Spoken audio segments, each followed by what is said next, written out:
Good morning. কালকে বলছিল বললো ব্রেকফাস্টে কি আনবো, পাউরুটি না চাউমিন, এটা নিয়ে এসছে। তো এটাই আজকে করব, ডিম দিয়ে করে নিয়ে একটু ভরপেট, মানে জলখাবারটা না খেয়ে গেলে বড় খুব অসুবিধা হচ্ছে। আর জলটাও খাওয়া খুব কম হচ্ছে আমার, জানো তো। কালকে বুঝতে পারছিলাম যে জল কম খাওয়ার জন্য আবার সমস্যা হচ্ছে, জলটাও একটু বেশি করে খেতে হবে। সব রেডি করে রেখেছি, ওদিকেও সব রেডি, আর এদিকেও ফ্রিজ থেকে ডিমটাও বের করে রেখেছি। একটা ডিম দিয়েই করবো, আর চাউমিনটা নিয়ে সেদ্ধ বসিয়ে দেবো। আলু কেটে রেখেছি এখানে, আলু আর পেঁয়াজ কেটে রেখেছি চাউমিনের জন্য। এই আলুটা রেখেছি মাছের ঝোলে দেবো বলে। এইখানে দেখো মাছ 4টে ফ্রিজ থেকে তো আগেই বার করে রেখেছিলাম, ধুয়ে নুন হলুদ মাখিয়ে একদম রেখে দিয়েছি।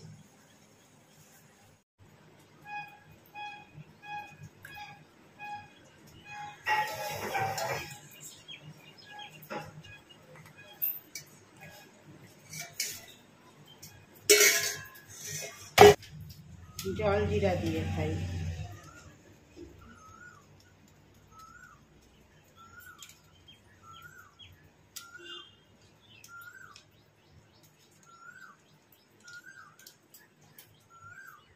নাড়িয়ে নিই।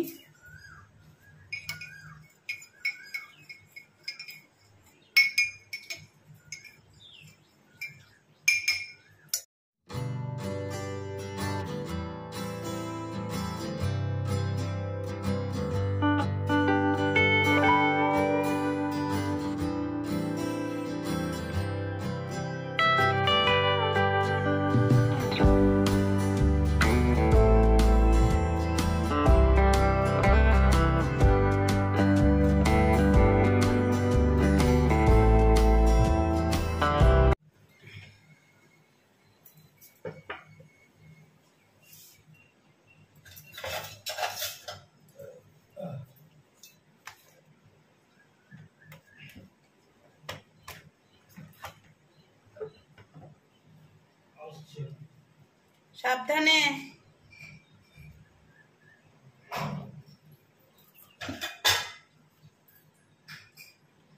ঢাল তরোয়াল হাতে নিয়ে মাছ ভাজতে নেমে গেছি, যেহেতু পাবদা মাছ তাই ঢাল তরোয়াল নিয়ে নেমেছি। তেলটা একটু বেশিই পড়ে গেছে গো কড়াইতে।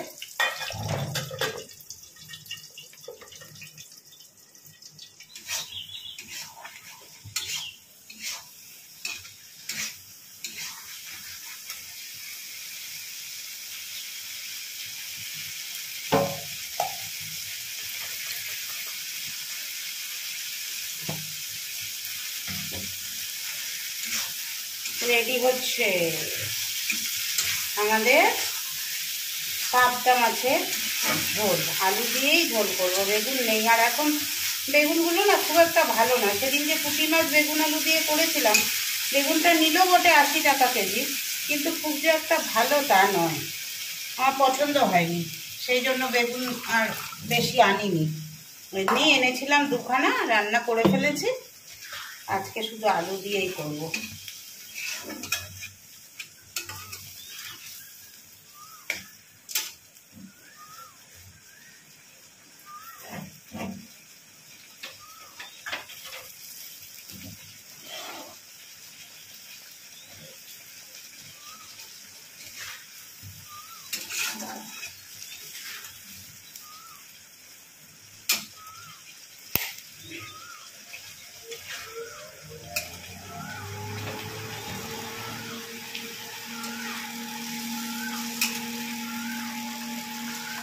চলো এবার ঝটপট করে ব্রেকফাস্টটা রেডি করে ফেলি। পল্লব আসছে, আমি শুনতে পেয়েছি বাইকের আওয়াজ, তো ভাবলাম গরম গরম ব্রেকফাস্টটা রেডি করি।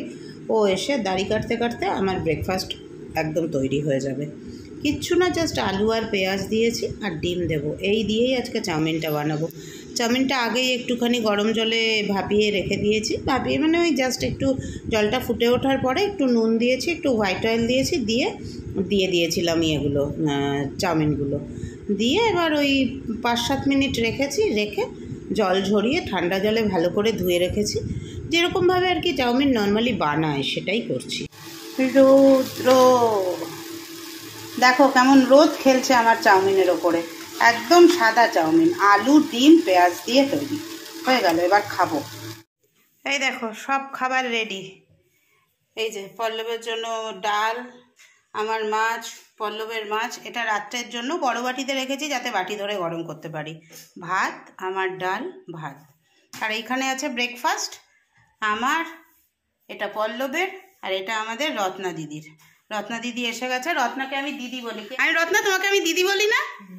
হ্যাঁ, দিদি বলতে হয়, বলো। এই যে রত্না দিদি কাজ করছে। দিদি কেন, এরপরে ওকে আমি মাসিমা বলেও ডাকতে পারি। রত্না আসছে। লোকটা এত পাজি, মানে আমার স্যারজির কথা বলছি, পল্লব এত পাজি, খালি ভুলভাল ঠান্ডা কিনে খেতে চাইবে। আজকে দিয়েছি এটার মধ্যে ঠান্ডা জল দিয়ে মানে শেকার বোতলটা একটা ভর্তি করে একদম ছাতু গিলে দিয়ে দিয়েছি। নাও নিয়ে যাও, ছাতুর শরবত খাও, ভুলভাল জিনিস খাবে না। টাটা, চললাম। কেমন জানি দেখতে লাগে। চললাম, টাটা। হ্যাঁ, ফিরে এসে আবার কথা হবে। এই যে এই ব্যাগে আছে কি বলো তো, এই ব্যাগে আছে ফুলটা নিয়ে যেতে হবে কিছুটা, অফিসের পুজো হয় তো এটা নিয়ে এখন রেখে। টাটা। স্যার তাড়াতাড়ি ছুটি দিয়ে দিয়েছে, বললো যদি ব্ল্যাকআউট হয় ঝামেলায় পড়ে যাবে, যেতে পারবে না, টোটো ফোটো পাবে না, তো তাড়াতাড়ি ছুটি দিয়ে দিল। আজকে 7টার মধ্যে ঘরে ঢুকে গেছি। ঢুকে গিয়ে তারপরে জামা কাপড় ছেড়ে ফ্রেশ হয়ে সন্ধে দিলাম, দিয়ে এখন এই বোতলগুলো নিয়ে বসেছি। এগুলো সব ভরবো, ভরে ফ্রিজে তুলবো। পল্লব ফোন করলো, আমি আসছি। তা ও যখন আসছে বললাম আসার সময় তাহলে পারলে একটু ঝালমুড়ি আনো, আর যদি ঝালমুড়িওয়ালা না বসে, ভারতী মোড়ে একটা দারুণ ঝালমুড়ি বসে, যদি ঝালমুড়িওয়ালা না বসে তাহলে চপ নিয়ে আসো, ওই কর্নফ্লেক্স ভাজাটা আছে ওটা দিয়ে বেশ ভালো করে মুড়ি মাখা হবে। ভরে ফেলেছি, ফিল্টারও ভরে ফেলেছি, আর এই যে 7খানা বোতলও ভরে ফেলেছি। এখানে 7খানা বোতল আছে, 1 2 3 4 5 6 7, আরও 3টে বোতল আছে যেগুলো ভরা হয়নি। ফিল্টার হোক জল, ফিল্টারে যা জল হয়েছিল তাতে এই 7টাই করেছে। এবার ফ্রিজে তুলবে। আর এই দিকে চলে এসছে আলুর চপ, এটা দিয়ে মুড়ি মাখা।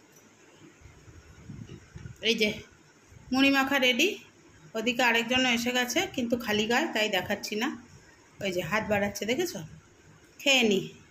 রান্না তো নেই, মাছের ঝোল কড়াই আছে, শুধু ভাত করব। দেখো প্রচণ্ড পরিমাণে ঝড় আর বৃষ্টি হচ্ছে, দেখতে পাচ্ছ?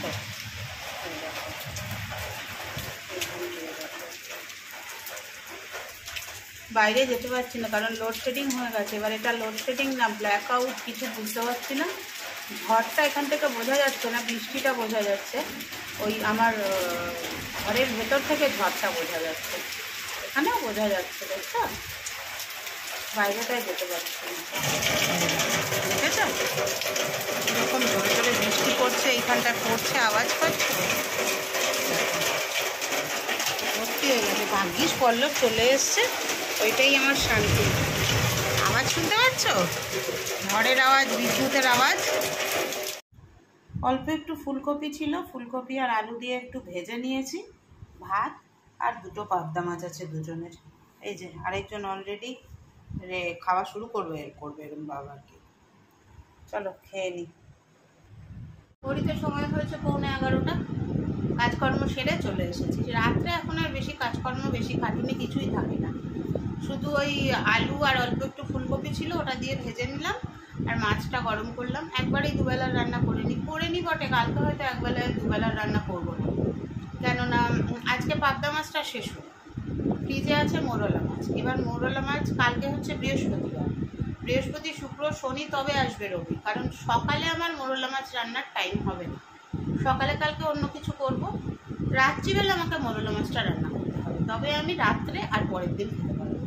আর রেখে দিলে সেই রোববার অবধি রেখে দিতে হবে। টেস্ট তো চেঞ্জ হয়েই যায় বলো। তো যাই হোক, আজকে অফিস থেকেও একটু তাড়াতাড়ি এসেছি, তোমাদের বললাম। পল্লবও চলে এসছে, ভালো লাগলো। মানে আমি এসে তো ঘরে একা একাই থাকি, ওর আস্তে আস্তে 9টা পার হয়ে যায়। আগে 9:30 হতো, আর এখন 9:30 নয়, এখন 9টা 10-15-র মধ্যে ঢুকে যায়।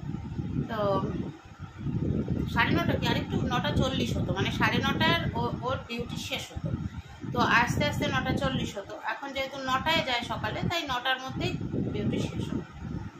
তো ও আসলো, দেখলেই তোমরা, একটুখানি দুজনে মিলে বসে এই একটু আর কি নিজেদের মতো সময় কাটানো, সেটা হলো। তারপরে ও খেলা দেখছিল, KKR-এর খেলা ছিল আজকে, না? আর সিএসকে ও খেলা দেখছিল, আমি একটু ফোনে কথা বলছিলাম, এইসব হলো। মাঝে মাঝে কিছু কথা খুব মনে পড়ে, মনে করি যে আমাকে নিয়ে অনেক মানুষেরই অনেক অভিযোগ। কিছু মানুষের অভিযোগ হচ্ছে আমার মতন খারাপ মা নাকি দুনিয়াতে একটাও নেই, যারা যে মাকে সন্তান ছেড়ে চলে আসে, সন্তান ছেড়ে পালিয়ে আসে যে মা।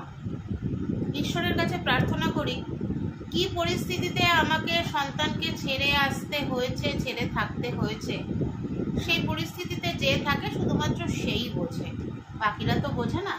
ঈশ্বরের কাছে প্রার্থনা করি কোনো মাকে যেন এই বোঝাটা বুঝতে না হয়, এই বোঝাটা বুঝতে না হয় যেটা আমাকে বুঝতে হয়েছে।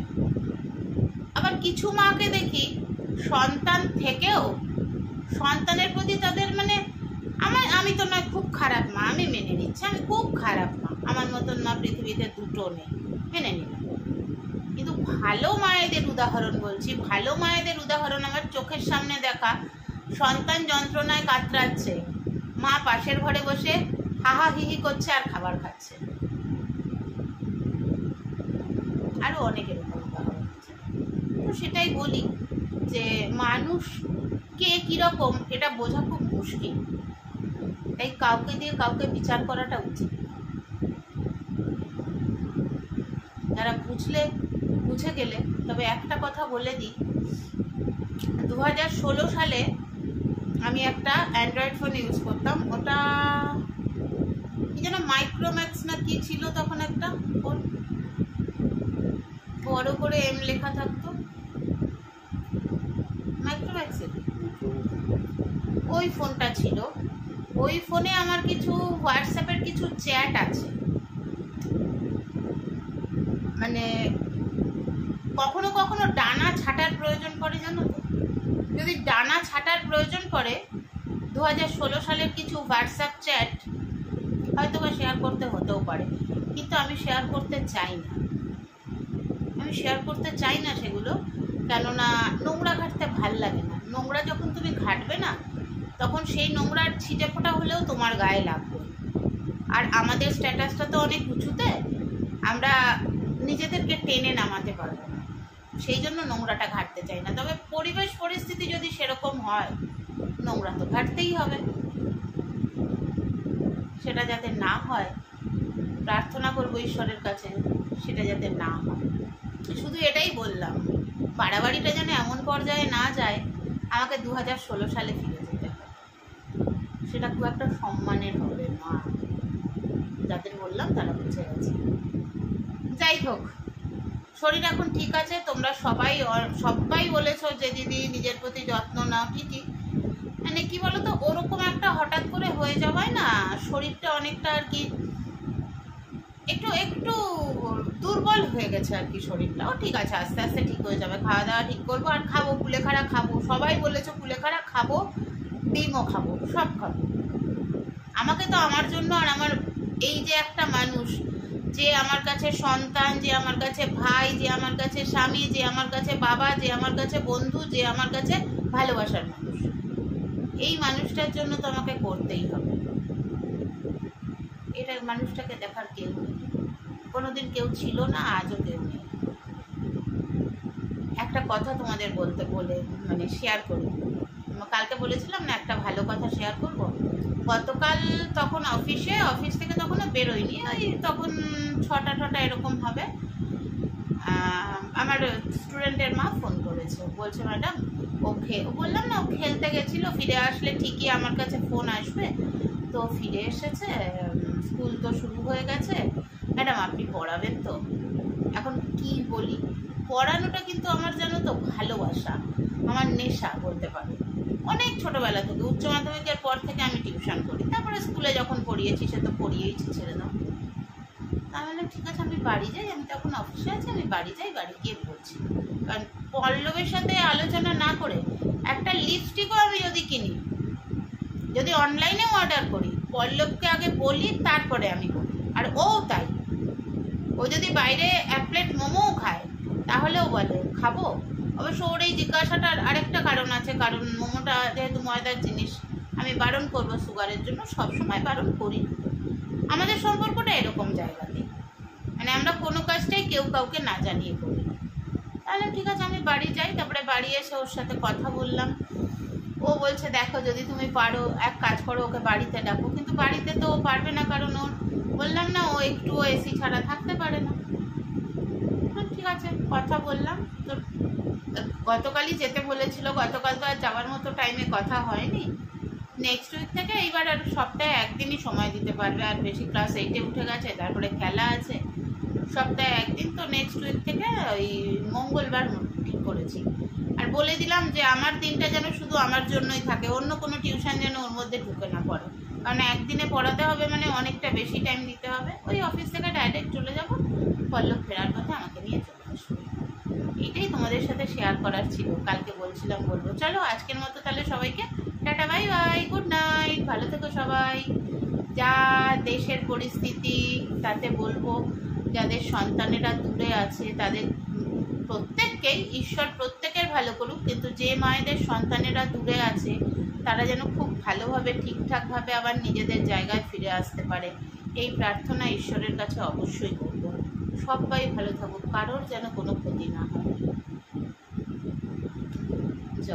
চলো টাটা।